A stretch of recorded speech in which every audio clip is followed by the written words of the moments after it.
Order! Order! You are an incorrigible delinquent at times. Behave yourself, man!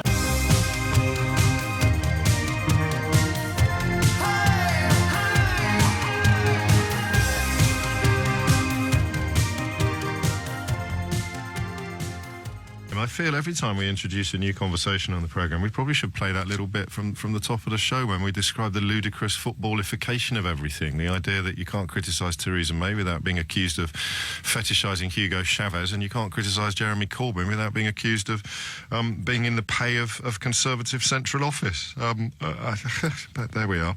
I mention that because I want to turn your attention very briefly before we get stuck into this particularly egregious example of the North-South divide. Into this story here. I don't know, are we going to do this as a phone-in? I'll let you decide, because I think it's pretty grim. The problem is that my colours are nailed so firmly to the rational mast when it comes to the issue of Brexit that obviously anything I say gets viewed through the lens of that position. And if I know anything about what's going to happen next, people are not going to start patting me on the back and saying thank you when I get proved even more right and they get proved even more wrong. We've got this poll running today in which Brexit voters say, yeah, chuck Northern Ireland under a bus. I told you that was going to happen about 2 months ago. In fact, I think that's probably why we did the poll, to test the veracity of my prediction. There you go, now they're saying it. We'll chuck Northern Ireland under a bus because fish, unicorns, passports, nah. I'll tell you what, if you won something 20 months ago and you still can't describe the prize, you should probably be having a little bit of a think about what it is you've actually won. We won, you lost, get over it. What did you win? Pardon? What did you win? What did you win, though? Fish and passports, James. I'm so sorry. Please forgive me. Can I listen to your show again now? I realise what an absolute divot I've been over the last 2 years. Yeah, of course you can, mate. I'm a liberal. Everybody's welcome. So, this story here, I think, is pretty grim. There's a senior aide at 10 Downing Street. I don't know what part they're in. Theresa May's political secretary. That's different from her official spokesman, who is, of course, a former political editor of the Daily Mail. I haven't checked that. I just presume it's true. He's got to be, hasn't he? You couldn't get a job high up in Downing Street's communications department without having worked for the Daily Mail. Yeah, I'm not even going to check. It's just a given. Must have been a former maybe a deputy political editor of the Daily Mail. Not this fella. He's the political secretary. He used to work for the for the Vote Leave campaign. His name is Stephen Parkinson, and a former worker at that organisation, or an organisation called Leave, which was a sort of offshoot of the whole Leave campaign, has claimed that there was potentially illegal activity involving funding. And the Downing Street political secretary has come out to say, no, there wasn't, and particularly to deny the allegation by a former volunteer with both campaigns, a chap called Shamir Sani. He said he believes that they may have flouted spending rules and then attempted to destroy evidence. There's an astonishing little animated graphic going around Twitter that shows the Google Drive of the Vote Leave campaign, stuff being deleted from it shortly after it was announced the Electoral Commission were looking into things. This is the stuff we should be talking about. We shouldn't be talking about Jeremy Corbyn and murals, but if you don't want the controversy about you offering up tacit support for an anti-Semitic mural to be dominating the news, here's some advice for you, Jez. Don't offer tacit support to anti-Semitic murals. Simples. So, and you should check that out. I'll try and retweet it from my account later in the programme. But Shamir Sani has essentially revealed that he believes both campaigns, Leave and Vote Leave, may have flouted spending rules and then attempted to destroy evidence. Part of his basis for this belief is the fact that Stephen Parkinson, while working for Vote Leave, was allegedly consorting with the other group that by law they're not allowed to collude with, Leave. And Shamir Sani made these claims. Mr. Parkinson has responded by revealing that the pair were partners during the times of the alleged coordination, and that any advice and encouragement he may have given was in his capacity as the lover of Mr. Sani, as opposed to a paid member of the Vote Leave campaign. It's a fairly what would you call it, nuanced if you were feeling generous, desperate if you weren't, defence. But it involves Mr. Sani, who hadn't actually come out as gay to all of his friends and family, being outed on the front pages of national newspapers by his former lover. For me, that's gross. Absolutely gross. What I don't quite understand, just to indulge in a tiny amount of navel-gazing and self-reference, just for a nanosecond, what I don't understand is, how can I spend the last 90 minutes essentially offering up cogent criticism of Jeremy Corbyn, and now if I weigh in on this character at Downing Street, you couldn't be more balanced. 90 minutes on the Labour leader, 4 minutes on the Conservative political secretary. Why would anybody allege bias or imbalance or impartiality on... Answer? Brexit. You know, can't criticise the bloke at Downing Street because Brexit. What was it you won again? Nearly 2 years ago? What was it? Go on. Speedboat? No. What was it you won? Don't know, James. Sorry, James. Can I listen to your show again, James? As long as you promise to stop doffing your cap, tugging your forelock and voting Rees-Mogg, who we also need to talk about today. I see, little memo to self. Have you seen the apology in The Sun for that absolute catalogue of crud that I told you at the time was nonsense? An article, Vote for Bargains, 27th of February, described the potential savings on a number of goods if EU tariffs were removed after Brexit. Unfortunately, we made our calculations on retail prices. Remember, the editor of The Sun, Tony Gallagher, you could tweet him a complaint about this, but he's protected his Twitter account because he's a massive coward. An article, Vote for Bargains, described the potential savings on a number of goods if EU tariffs were removed after Brexit. And just listen to this. Unfortunately, we made our calculations on retail prices when tariffs are actually applied when goods arrived in the UK. In other words, as I told you at the time, the entire article was based upon either deliberate or accidental ignorance of an almost unbelievable scale.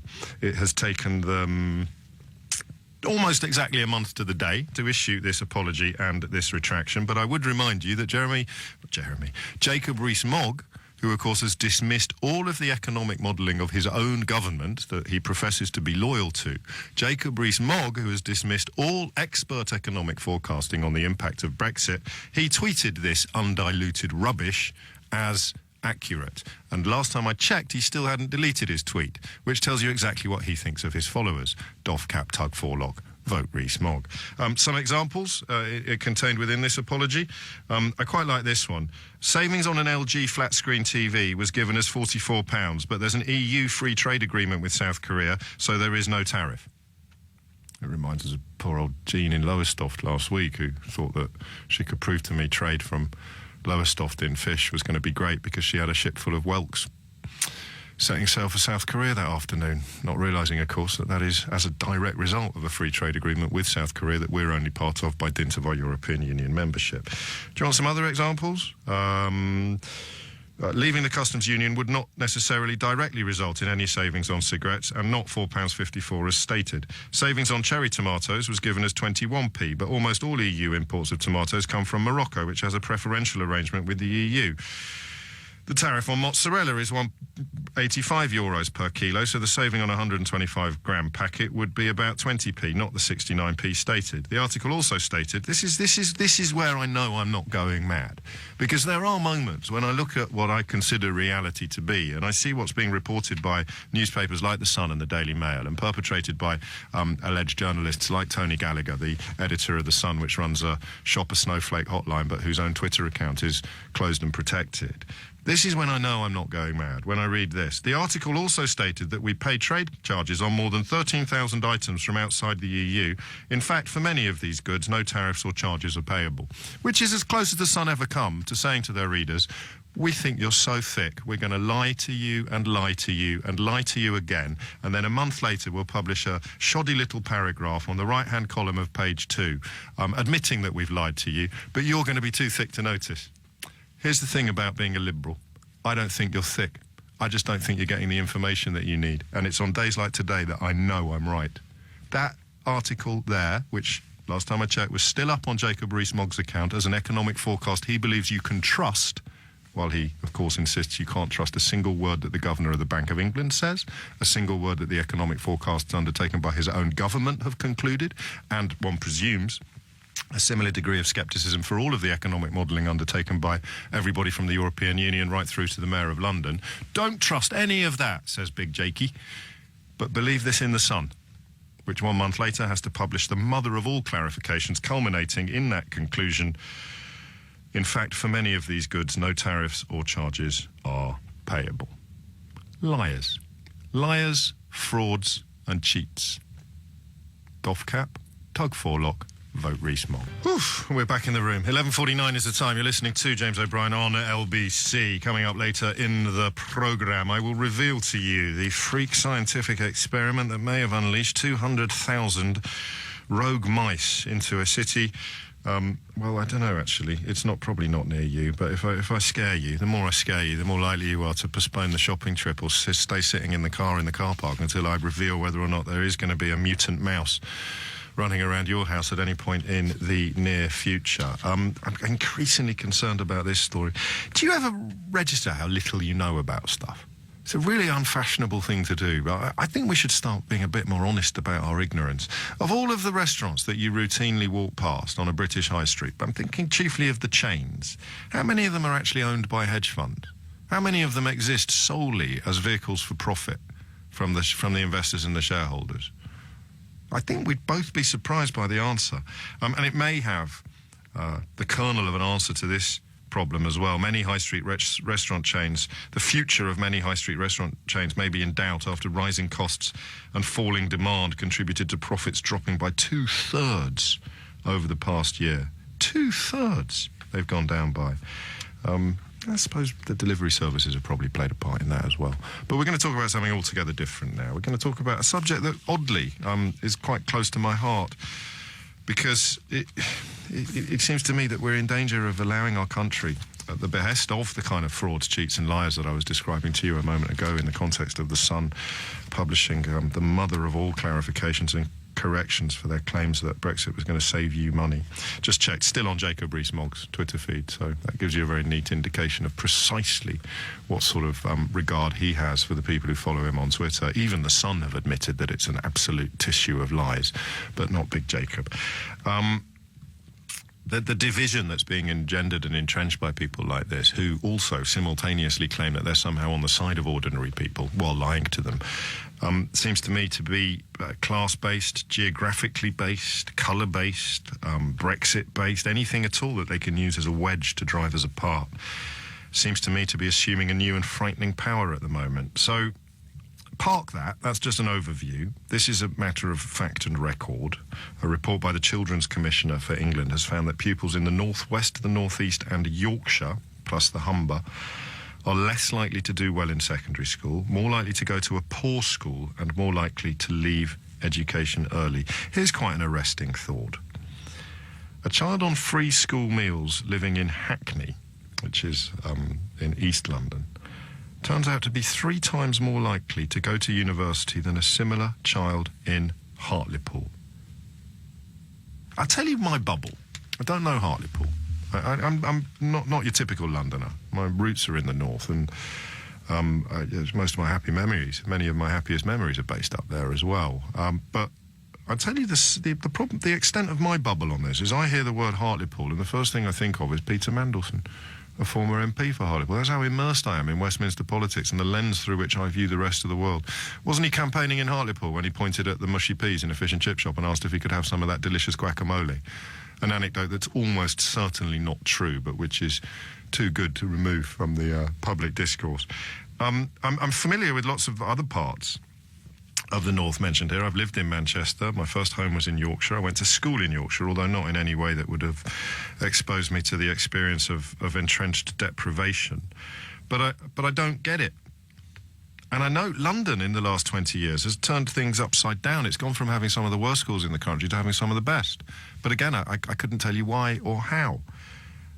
This is a north-south thing. I appreciate a lot of people, as Brexit taught us, a lot of people in places like Cornwall also feel very much left behind, very much removed from the London momentum. But people living in London, most people living in London, I don't think they feel like they're winning at life. They just probably could make a case for arguing that they're doing a little bit better at surviving.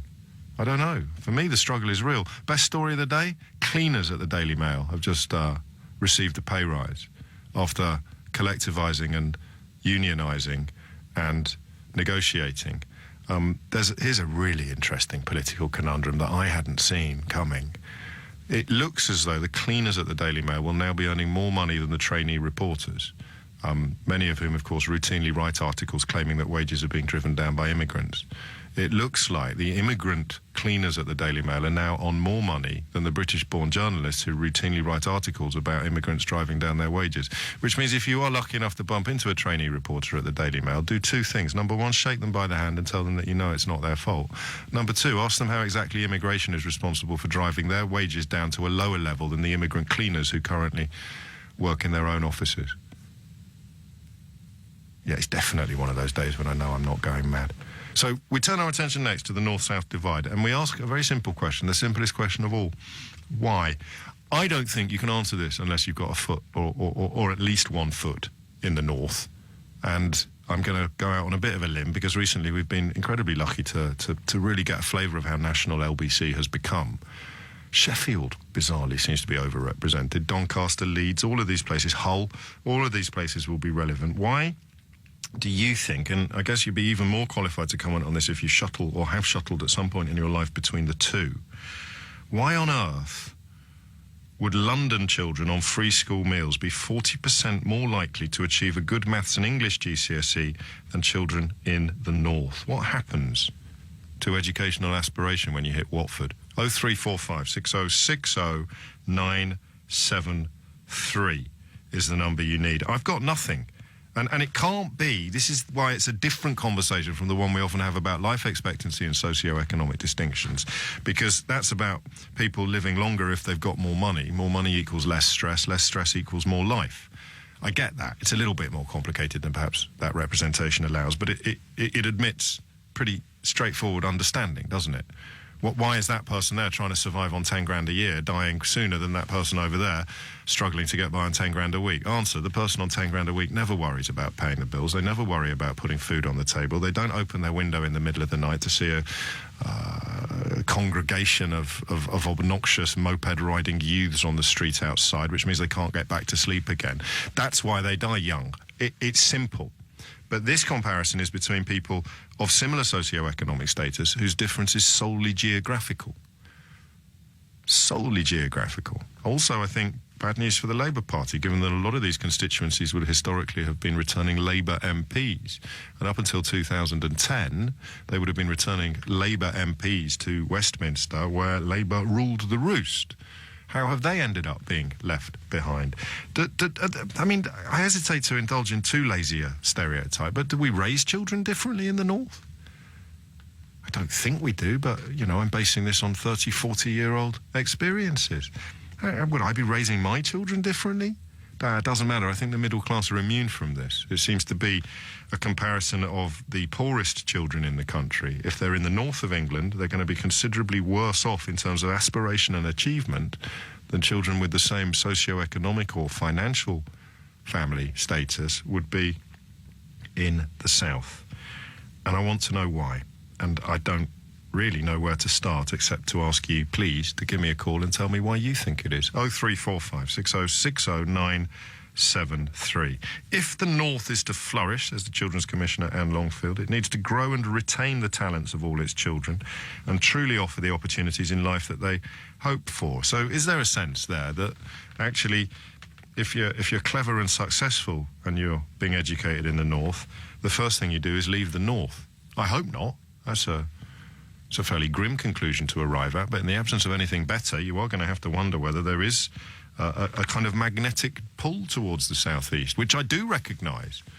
I mean, hand on heart, when I left school, well, perhaps more relevantly university, if I'd had to move back to Kidderminster, which is the Midlands, but it's considerably further north than London, if I'd had to move back to Kidderminster, God knows what I'd be doing now. I very much doubt I'd be doing this. Probably be doing the Weekend Breakfast Show on Beacon Radio. 0345 6060 973 is the number to call. And I'll take anything you've got on this, but I would encourage you to ring in if you've got a personal perspective that you think allows an insight that perhaps would be denied to someone like me who has lived in London since he was 19, lived in Kidderminster between the ages of 3.5 and 18, lived in Manchester for a year between 18 and 19, went to school in North Yorkshire between 13 and 18, and lived in Doncaster, or the suburb of Doncaster, Birch Vale, Hollingsworth, and probably one other house that I can't quite remember the location of, all of which were firmly in the north of England. Now, my dad's first job after... the first big daily job was the Hull Daily Mail. So my family's roots are all in the north, and I haven't got a Scooby-Doo why, if I was still there now, I'd be doing less well at school than I would be if I was in London. Oh, are you still with me at the back? Phone lines are full. God knows why. Even I don't know what question I've just asked, but we shall find out what answers we've managed to collect in just a moment. If you want to join in, there is actually just that one phone. Line 9 could be yours. 0345 606 0973. And you are listening to James O'Brien on LBC, exploring the report today that concludes children in the north of England suffer a double whammy in both life and schools. They're being left behind their southern counterparts as they face a double whammy of entrenched deprivation and poor schools. This from the Children's Commissioner. Question, why? 4 minutes after 12 is the time. I'll remind you of the phone number as soon as I've got some lines into the studio free. That's John's in Edinburgh. Obviously, I'm going to start by saying this is about England, John, but you knew that before you rang in. What would you like to say? Well, I spent most of my life in the south by a family in the north of England. Right. So I'd like to think I'm sort of qualified for this. Let's see.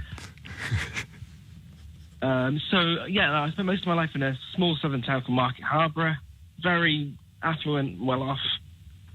By a family in Blackpool, which I think is which is sort of systematic, I think, of the sort of left-behind community. Symptomatic. Emblematic, I should say. Emblematic. Yeah. Hydromatic. This car is Grease Lightning. That may have gone over your head. I do apologise. Yeah, well, the epitome of the left-behind community. Yes. And relatives I have, I think despair feeds into despair. You know, I do, I mean, like you, we are on the outside looking in, albeit that you're looking at your family. So we would be better served, obviously, by people who can describe the despair that they feel. But I sometimes wonder whether people even realise that the... I don't think they do. I think everyone, you know... It's all you know. Your only reality is what's outside your front door. Of course. But why would they do worse at school, John? Why would they do demonstrably worse at school in Blackpool than they would, for example, in Blackheath? Blackheath's a bad example. Again, I think it's sort of behavioural patterns outside of school. I think yes. is the key thing. Is the sort of mindset that you develop in the very early years. You know, any education minister who knows this stuff would say that 0 to 5 is the key area. You know, where the stratification begins. You know, that's where the funding should be. So obviously we could spend more money in northern schools, and there may be some historical budgetary imbalance, but the gap a gap this size can't be explained by money alone. I'll read you what Nick's just written. As someone who's lived in both London and Hull, the simple answer, I believe, is aspirations. If you're not used to seeing success, then you kind of get used to the fact that it doesn't exist. That's quite close to what you've been saying, I think. Yeah, I definitely agree with that. I'm uncomfortable with this as a southern pansy, as they used to call me on the Doncaster building site where I earned my first paid wage. I'm uncomfortable saying to these people, I'll tell you what your problem is, you don't know what success looks like because you live in Blackpool. I think that's true. I think in a term it's just social capital. Social capital, my new phrase of the week, or the year, or possibly the decade. John, thank you. You're onto something. I'm just going to move a few miles up the coast from Blackpool to Lytham St Anne's. That's where Alan is. Alan, what would you like to say? I'm a governor of the largest comprehensive school in Lancashire, so I've got some kind of perspective. You can say that again. Achievement. Yes. I'm also originally from the south, so I've kind of migrated the other direction. Fantastic. I think a lot of it despite the previous remarks about funding, I think a lot of it is to do with funding. Okay. The performance of London schools in areas of deprivation is often applauded, you know, rightly. But I think that's to do with a lot of extra funding that was put in through the London Challenge. I think, therefore, you see that the issues of aspiration and so on in the north, which clearly are fundamental, are more to do with the deprivation in areas like Blackpool's only a couple of miles away from us. Yes, I know. And we know how desperate the deprivation and the social conditions are there. So I mean, employment aside, why would there be more deprivation? Or is that a really stupid thing to have prefaced my question with? Is it all about employment? The government keep telling us that unemployment is at a record low, and while I take that with a cellar full of salt in the context of zero-hour contracts and what have you, I do wonder why there would be more deprivation in the north than there is in the south, given that, at risk of sounding glib, everything's cheaper in the north. Well, to some extent, that's right. If you're talking about towns like Blackpool, seaside towns, suffering of a well-known sort of constellation of issues of decline, of shopping, shops closing, and all the rest of it. So I think it's very easy to see it in some towns, but I don't know. But it does. I'm sure it is based around the issues of deprivation more than, for instance, to do with the quality of teaching at the schools, which is, I think, on the whole, comparable with. Do you? Yes.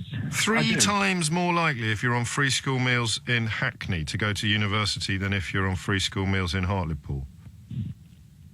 Well, bear in mind the funding issues that I've already referred to. I am, but you're telling me to ignore the teaching quality. I'm not telling you to ignore it. I'm telling you that it isn't exclusively about teaching quality. So I've written down in the context of in the course of the first 2 calls on this topic, all I've written down is deprivation and aspiration, and I think the answers to our questions lie somewhere between those 2 stools, doesn't it? I think it does, yes, and clearly both are fundamental issues in the context of this north-south divide. What do you do in the school where you are a governor, or what is done to inflame the aspirational core of the children that are taught there? Well, we do a whole range of things, including, of course, spending the pupil premium money that we get based on free school meal children, which is, of course, the government initiative to try and equalise some of these inequalities. Or we spend it in ways that encourage individuals. We take them on trips. We bring in speakers.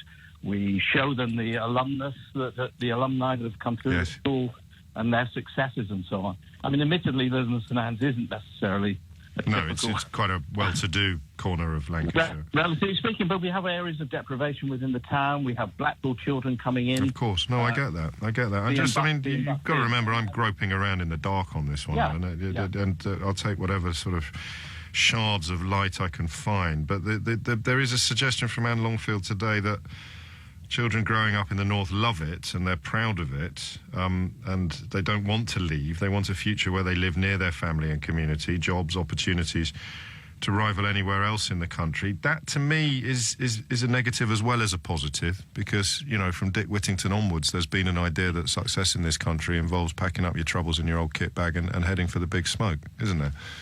Well, I think that's right, and clearly it is. There are 2 sides to that coin. Clearly, young people in this borough are sucked into the southern hothouse of employment and relative prosperity.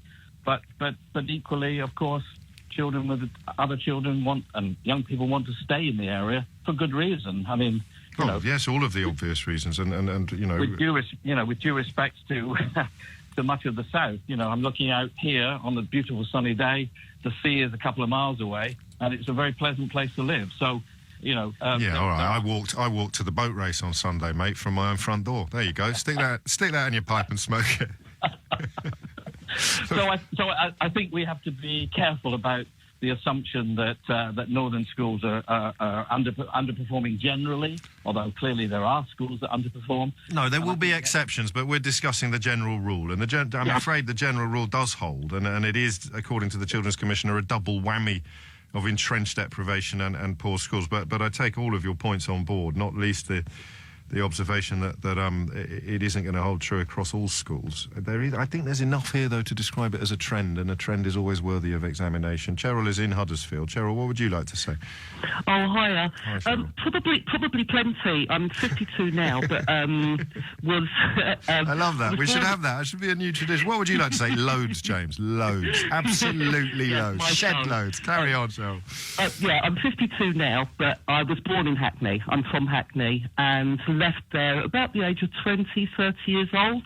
Yes. I was on my way to uni and actually decided not to. I was on my way to Cambridge. Gosh. And decided that it would remove me too much from my social sphere. And I didn't want to go there. I didn't want to be in this successful place with these successful people. Why not? Am I hearing an element of not for the likes of us in this, or something more subtle than that? Maybe to an extent. But I found anyway. I mean, I ended up jacking it all in and getting a pub. But I was. I remember studying in museums. I would go to Museum Gardens in Kensington. It would cost me like 2p on the bus. I had culture all around me. You know, I could go out and play. I'd go and drink orange juice with my mates. And I was on free school meals. Yeah. Up in Upper Street in Islington. Yes. You know, we had an awful lot of culture around us, all around us, and within Hackney as well. And one thing with Hackney was, I found, you know, there was a great, vibrant, varied community. And we did sort of, you know, I don't know what it's like there now. Mum's still there. I don't know what it's like now. But Go and visit her. Sort of, poor old woman. Huh? Go and visit her. What do you mean you don't know what it's like now? I can't afford it, James. I can't afford to get to Hackney and back. No, I hear you. Go on. The other thing was, again, I've got quite a large family, and they're all quite successful, you know, earning good money in the city, etc. And that's all available there. I moved to Huddersfield from Leeds, which, again, I think it's the second, third biggest city in the country. Leeds. And in the city itself, in the city centre, you've got all the office buildings and the posh shops and things like that. And again, I suppose in Leeds, maybe people are seeing something to maybe aspire to. Yeah, get okay. into uni. Whether it's shallow materialism, like I think you've got a Harvey Nichols in Leeds now, or whether it is a path that wasn't evident when you were growing up in Huddersfield, in Leeds, perhaps you would see. I'm not getting your point, and that's my fault, not yours, because you were aspirational by dint of growing up in Hackney, and yet you weren't aspirational enough to take up your place at Cambridge because part of you felt that that would be almost a betrayal of your roots? I'm quite happy. You know, the decision, it has hurt me over the years, I suppose. But I didn't want to be... I'm still... living in Huddersfield now, I've only lived here for 6 months, but I'm mixing with a lot of people and getting to know a lot of people. Yeah. And most of us seem to be Huddersfield born and bred. Right. And there's a real sense of community here. You know, people really know each other, and they don't want to leave, James. No, and why you don't have what... I mean, there's a homogeneousness to it that possibly the South East really doesn't reflect. No, and that was the other thing, really. I didn't want to... I mean, I was doing physics and I was looking at doing natural sciences at Cambridge. And actually, I preferred courses elsewhere. It was like, Cambridge, you know, therefore I've got to do this course. Or courses that I really wanted to do elsewhere. You know, I just decided, really, there was no guidance for me either. You know, no one in my family... Oh, there's another great point. I just sneaking in at the end because I'm already late for the next break. The idea... So what I'm picking up on, and I'm conscious that I'm going to sound patronising, but I can deal with the criticism that would prompt. What I'm hearing so far is...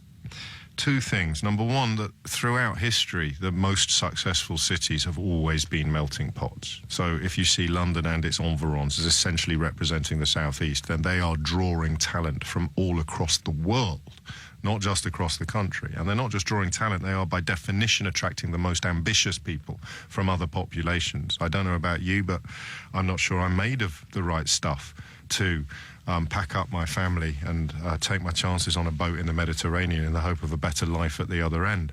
I guess it would depend on the sheer horror of what it was we were fleeing from, but you've got to be one of those get up and go. You've got to be incredibly motivated to undertake that sort of journey, and that's talking about refugees. It'd be a hell of a lot easier to be an economic migrant. So whether you're talking about ancient Rome or modern London, there is a notion that the finest most ambitious people on the planet will gravitate towards these massive conurbations. And that almost puts in a value judgment on people who don't want to. I don't want to move to London and be rich. I want to stay in Huddersfield and be happy.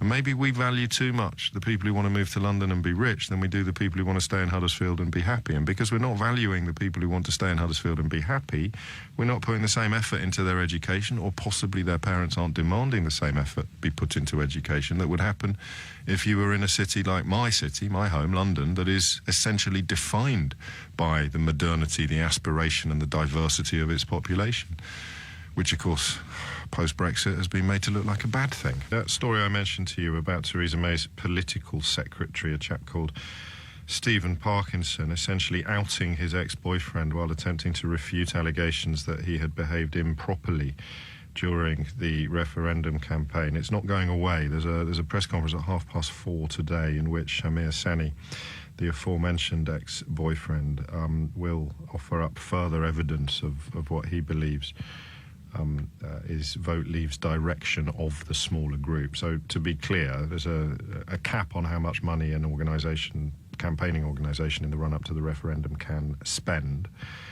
The allegation is that £625,000 that Vote Leave couldn't spend because they'd reached their limit was given to Believe, a group aimed at younger pro-Brexit voters, and then directing how it was spent. And the defence, as far as I can tell from Theresa May's political secretary, who of course will be in Downing Street now, sitting alongside the former political editor of the Daily Mail and the former editor of the Andrew Marr programme on the BBC. They'll all be sitting together discussing this at the moment, and the defence is, well, if I did do something that looks like I was directing him, it was because we were lovers, not because I was behaving improperly, to which Mr Sani has responded by revealing that many of his family, including back in Pakistan, and friends, didn't know he was gay.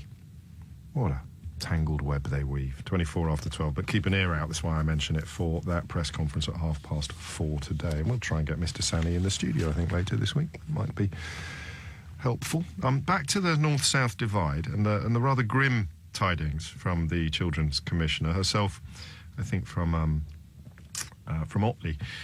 And bottom line is, if you're growing up in the southeast, you're more likely to do well in secondary school, more likely to go to a good school, and more likely to stay in education for longer than if you were growing up in the northwest, the northeast, Yorkshire, and the Humber. And I'm wondering why. John's in Ipswich. John, what would you like to say? Hi, James. Hello, John. I've been listening to what your listeners have been saying, and I really concur that it's a combination, a nuanced combination of opportunity and aspiration. Yes. I taught for 3 years in the North East. Oh, what's happened to his phone? I don't know if he dropped it down. John, can we sort your phone out, mate? I don't know whether you're walking the dog at the moment or something like that, but you just... No, I'm trying to get a clear picture. Can you hear me now? That's much better, yeah. Don't move a muscle. How many years did you say you spent in the North East? I taught for 3 years in North East. Okay. This was in the early 70s. Right. And I used to have talking to parents about their children being extremely bright and wanting to achieve. And, apocryphally, I had one child, I remember, IQ of 160 plus. Blimey. And I said to her, what do you want to do when you go into high school, leave school? She said, I want to be a shop assistant. It's no great... But why is that more likely to happen in the north than the south? Because I'm sure I could open up the phone line now and find a teacher in the south who'd had a similar experience. There is a sort of developed mindset, critical, the children and the community who possibly have this view that, well, it's for them, it's not for us. And as a child myself, when my next-door neighbours paid for their children to be taken out of grammar school at 15. Yes. Basically because they said, their first year's wage pays for it anyway, and criticised my parents in terms of who do they think they are. So you had that mindset which was prevalent. I struggle with sadly, this. It still exists. Clearly it does, and I really struggle with it because this is so at odds with my experience in life, but only because of the I guess the rather narrow rails that my life has been run on. I can't quite believe, I guess, until the Jacob Rees-Mogg stuff started happening last year, and you realise that there is a significant swathe of the population that sort of want to be the feudal chattels of a lord of the manor. And I still can't quite get the idea that you wouldn't see your children and think, I want them to have everything I didn't have. I want them to have all the opportunities that richer children have. Because my dad was so clear on this. It's why he practically bankrupted himself sending me to public school, because he saw people with golden tickets in life and he moved heaven and earth to get me one.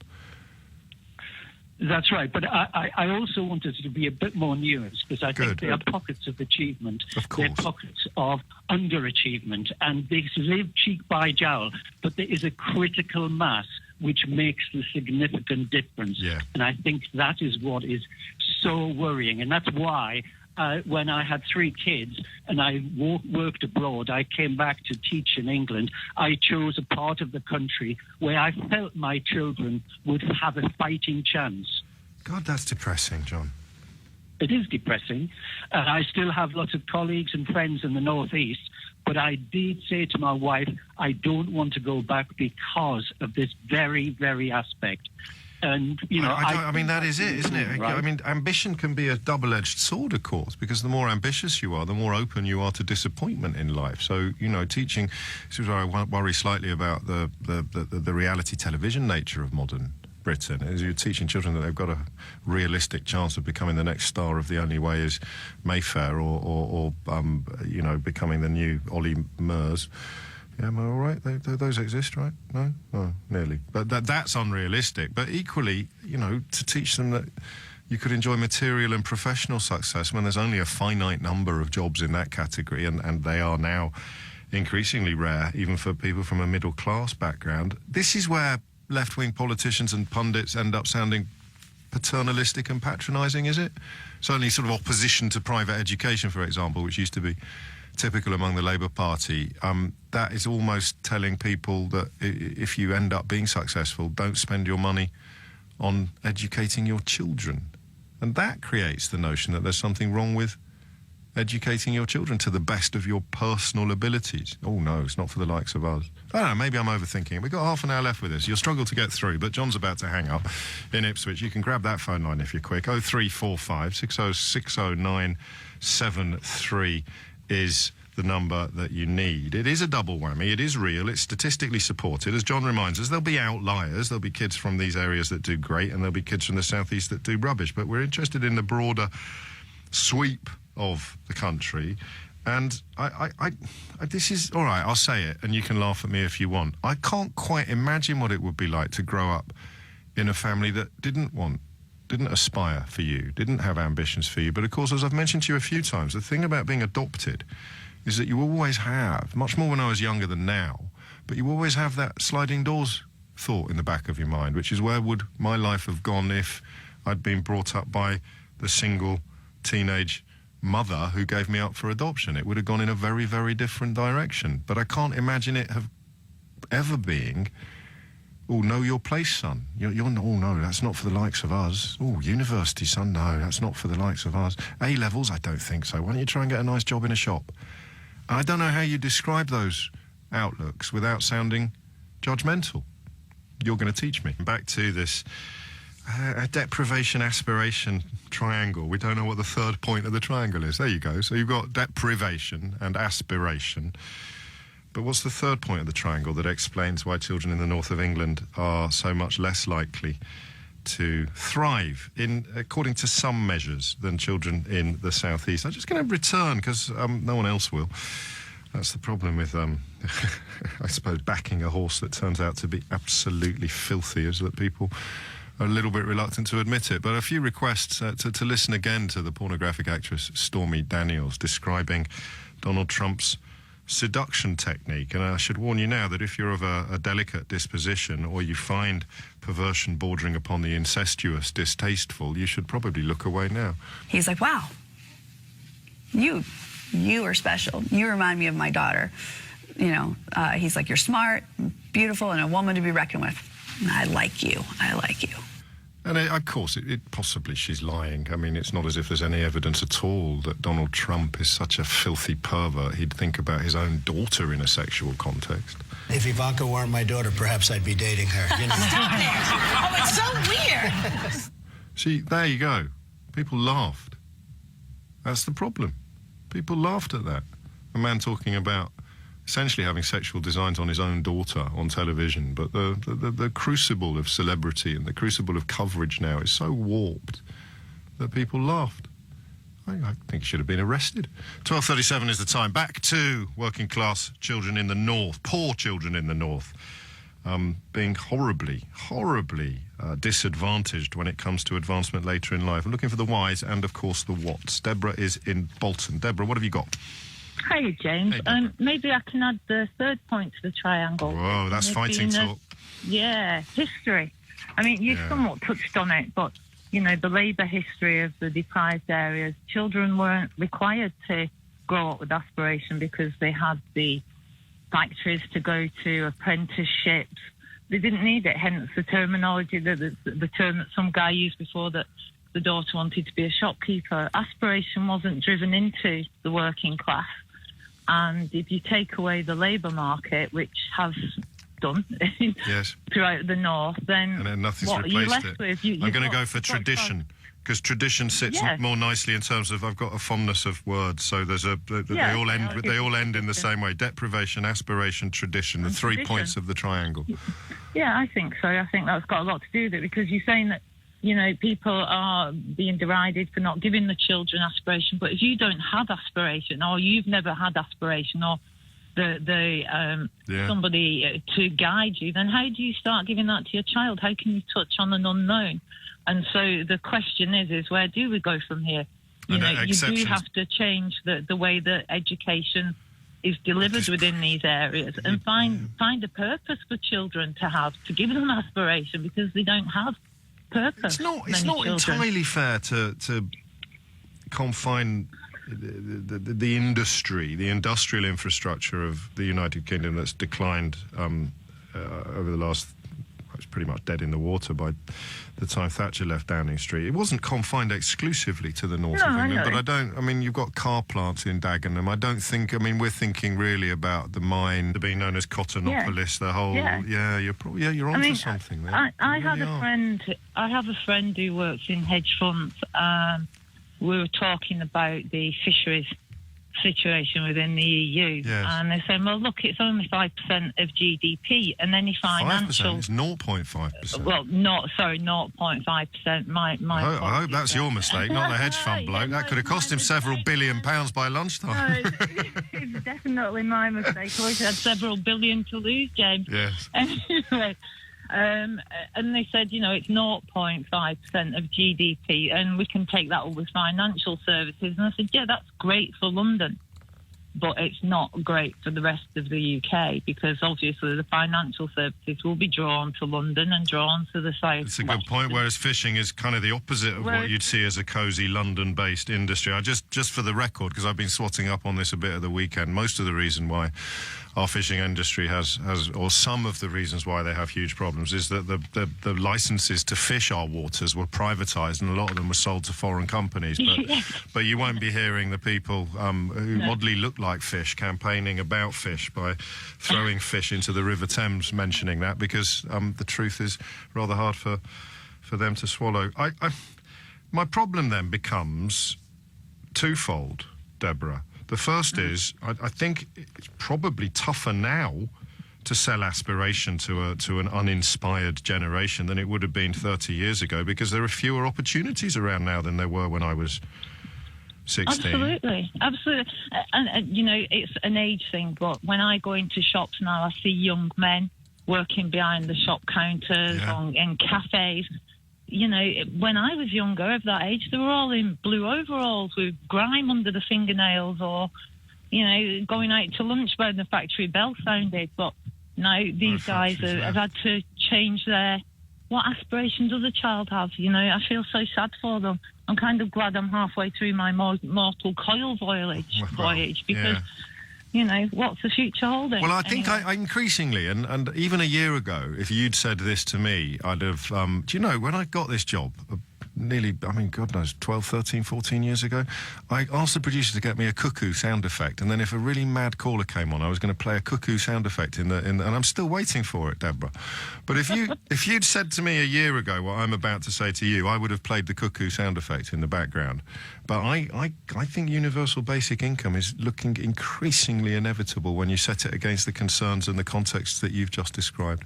We're going to have to give everybody enough money to live a dignified life, regardless of their employment status. Trickle-down economics is not working for this country. No, it doesn't work. It doesn't. It doesn't work. Deborah, well, lovely call. Thank you. And I'll tell you something else about universal basic income, with the caveat that I would have laughed in your face if you'd sold it to me a year ago.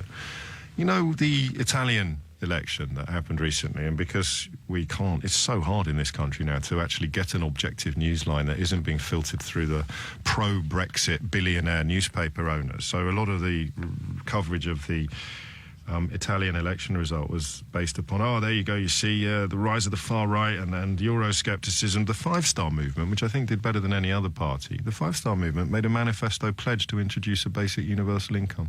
So if they end up running a government, everybody, and they keep their manifesto pledge, that's two very big ifs, or C's, as the Italians say, that would be involve them giving a universal basic income to everybody in the country, whether they had a job or not. I just suspect, being a student of human nature, that might have had rather more to do with the amount of votes that they harvested than the promises from some of the other people who did well in that election to sort of resurrect the ghost of Benito Mussolini. Keith's in Stratford. Which one, up on Avon or East London? East London. East London. Carry on, Keith. What do you want to say? Yeah, all right. Well, I was born in Manchester, brought up in Manchester. Went to school, obviously. I put it down to a lot of the careers officers in schools. Oh, really? Because I really wanted to get into plumbing and, you know, something engineering-wise. And they was trying to guide me to go into a bulb factory, which was Searchlight in Salford. Oh, really? And I said, well, I don't want that. You know, I want to get a job. I want to get a trade behind me. And so this was again about knowing your place, then, really. It's not for the likes of you, and you were aspiring to be a gas engineer, not Prime Minister. Which I did. Yes. But a lot of other of my friends in the same class, which was a rather large class, because it was a low-standard school, if you like, deemed by the local education. However, we had some of the highest passes in the classrooms.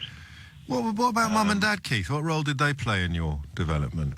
Well, my father he'd worked all his life, and he said to me, same as I've said to my sons,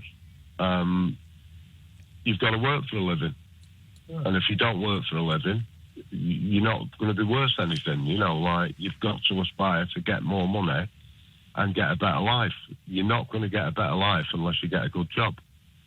And but you're saying that to your son in a world where the likelihood of getting a good job is arguably much smaller than it was when your dad said it to you. Well, my son's got a good job. You can't have that. That's not fair.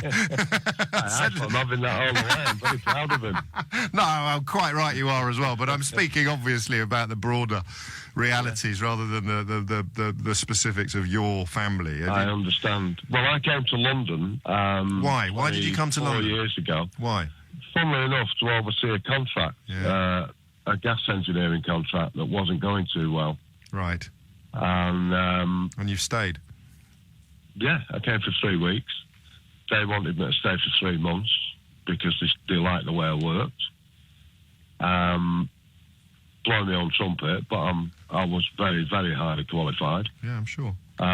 Because I aspired to go, when I did my plumbing and I got my City and Guilds, I went back to night school, college, myself, and did me engineering. And that singles you out. That distinguishes you from a lot of your peers, and it speaks of a hunger and an ambition that I think possibly a lot of people fall into the mistake. A lot of middle-class people, perhaps, make the mistake of thinking everybody must be like that. There's plenty of middle-class people who just coast along, but they're just coasting along in a much more comfortable circumstances than people with less money. I tell you what worries me slightly is what the reward would be today for if look, let's say 50% of the kids in the schools in the areas we're talking about suddenly decided that they were ambitious, that they did want to break out of their bubbles, that they did want to either move geographically or socio-economically quite far away from where their parents were. I don't know that they could in the current climate, Keith. No, I don't know that they could. I really don't. I mean, I'm worried about my daughter now because she's looking at buying a house. Whoa. And my son's looking at buying a house in London. Blimey. And it's unbelievably difficult. And that was the story. I mean, she used to work part-time when she was at school, my daughter, and she's always been a really good saver. But it seems to go further away from her each and every time. This is the big thing on the horizon, and this, of course, is why perhaps Jeremy Corbyn's insistence that things can be done differently attracts such support, understandably, and strikes so much fear into the heart of the vested interests, allegedly. It tallies with this. Thank you, Keith. I'll squeeze this in quickly. It's reckoned that house prices have risen by 20% more than they would have done without overseas investment over the past 15 years. I've said it before and I've said it again, because a lot of these places that are bought by overseas investors stay empty. If there is a housing problem linked to foreign stuff in this country, it's not foreign people that have caused it, it's foreign money. We continue our conversation about why children in the north are, I don't know what the verb is. Are they being let down? Not really. They are suffering compared to children in the south. It's not necessarily envy that would describe their attitude to children in the south, but if you accept that aspiration, well, the triangle has 3 points thanks to Deborah in Bolton, tradition being the third. Aspiration, deprivation and tradition combine, or lack of aspiration, combine with the other two. I would say, from my aspirational middle-class bubble, I would say it robs children of hope. But then that sounds as if I'm suggesting everyone should live like I do, which I'm obviously not. Lee's in Sheffield. Lee, what would you like to say? Well, a little bit about my story. I was born and raised on the time was the largest council estate in Europe, which was in the 80s. It's an area called Parkland Crossing in Sheffield. Just sort your phone out, Lee, mate. I don't know quite what's happened there. It's not you. It's happening a lot at the moment. But just get your phone perfect, and we'll have another go. That's so much better. There we go. Okay, great. Okay, I'm in mid-40s. I live in Sheffield. I was born and raised in at the time, which was the largest council estate in Europe, an area called Parson Cross. Yeah. And I was a single child from a broken home. Right. I was on the verge of going into drugs and crime. I was committing crime at a young age. The job front in Sheffield was terrible.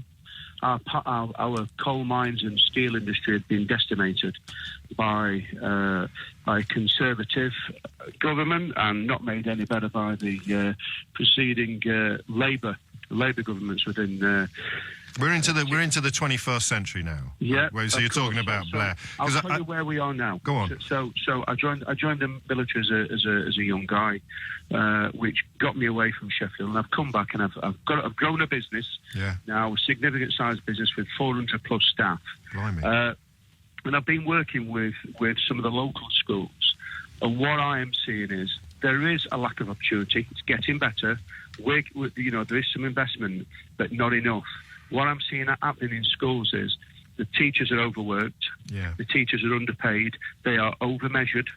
But that will apply here as well. That will apply in the south as well.